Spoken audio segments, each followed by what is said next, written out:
That's why today, Pastor, when you said, hey, man, for those of y'all that's going through something, and I was sitting back there, I didn't move, man, I was happy. Because guess what? He did it. Jesus done it, and he was faithful. Faithful is he. That very one that begun that work, he's faithful to complete it till the day of Jesus Christ.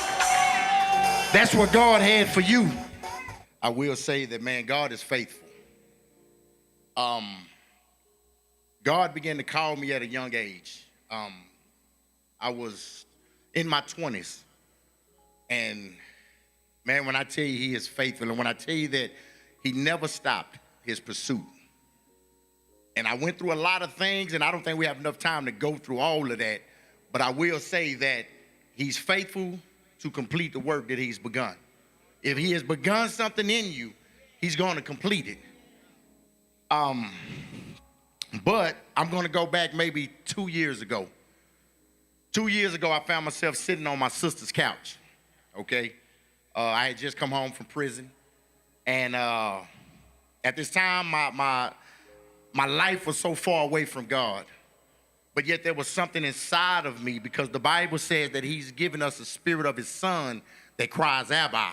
So even though I was in this dark place, I continued to feel this nudging in my heart that I couldn't get away from. And I opened my eyes that day. I said, well, you know what? I'm not smoking weed no more, right? Excuse me. But this is what was going on in my life. This was a decision I made that day. I said, okay, I'm done. Then I got up, and being that I had just come home from prison, I didn't have a vehicle at the time. I told my sister, I said, you know what, I'm ready to go to church.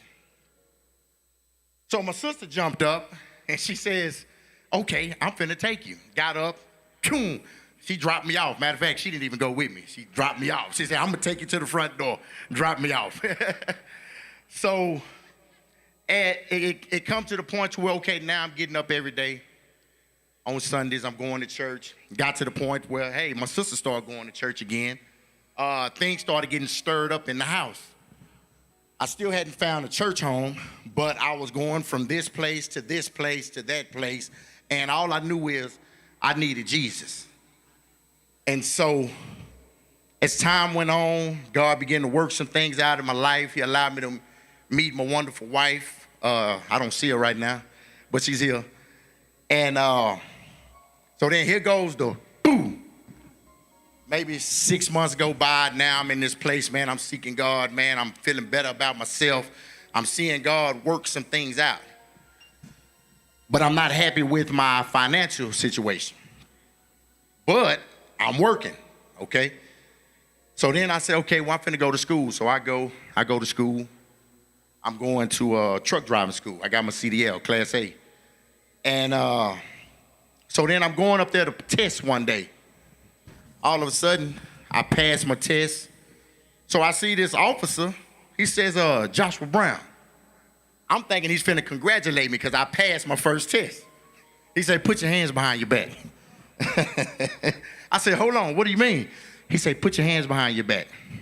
So that day I went to jail. This was 2 years ago, a year and a half, I don't know. So I'm blindsided because I don't know what's going on. All I know is for the last some months of my life, man, I'm in pursuit. So I took it as something that was trying to shake me up. My wife wasn't having it. A day and a half, I was out of jail.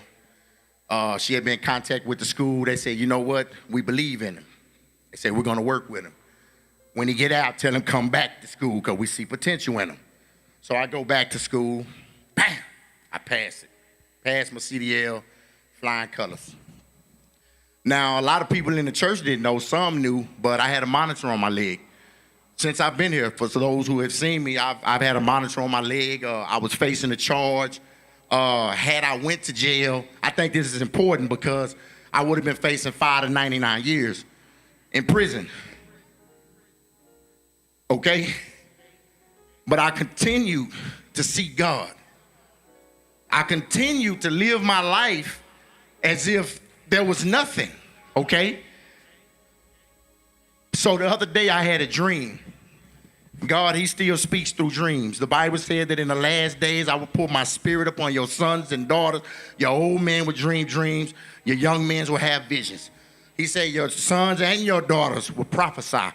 That's something that belongs to us as believers.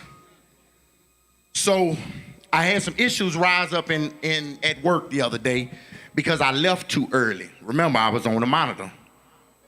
So they wanted to give me a violation. They was trying to tell me, hey, you can go to work about 4 o'clock, but you got to sit there till 6 o'clock. Well, I drive trucks. That's not possible. So I'm arguing with this lady back and forth. So I get my lawyer involved, right? So the lawyer say, hey, the judge wants you to come in. I say, okay. Well, that weekend I have a dream. This was just last weekend. In the dream, I see myself working, but I'm having complications. But then I hear this voice say, you're going to go forward. You're going to go forward and pave the way for those that come after you. And I wake up out of my sleep. But those words stuck with me. And I knew it came from God. I just didn't have a revelation at the moment. I'm like, okay. So I come to the service. And there was something that was said. He said, see Jesus in the wind. The very one that created the wind. And immediately the Spirit told me. He said, you're going to be used as an example so that others would see my mercy, my grace. Right then, I knew what was going on. I said, they finna take this monitor off. I thought that was it, right? So I go. They go through the process. They say, hey, man, this monitor coming off. About 2 days go by. The wind is blowing. This supposed to have been off. The judge already said she's taking it off. 2 days go by.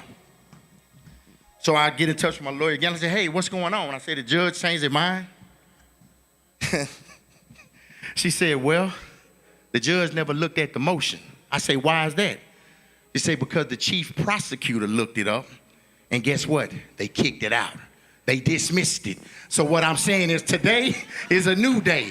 But see, this is God's mercy, okay? This is what God do for his people. And as I said, I continue to seek his face. Nobody knew what I was going through, only a few people. So when you did see me in here, when that heaviness, see, this is what Jesus took off for me, that burden. That's why today I can smile. But even when I came in here, this is what I was dealing with. But I gave it to Jesus. He's faithful, young man. And remember that. What you don't understand today, tomorrow you will. You'll even remember this day because God's called you out, and he's called you out by name because he's engraved your name in the palm of his hand.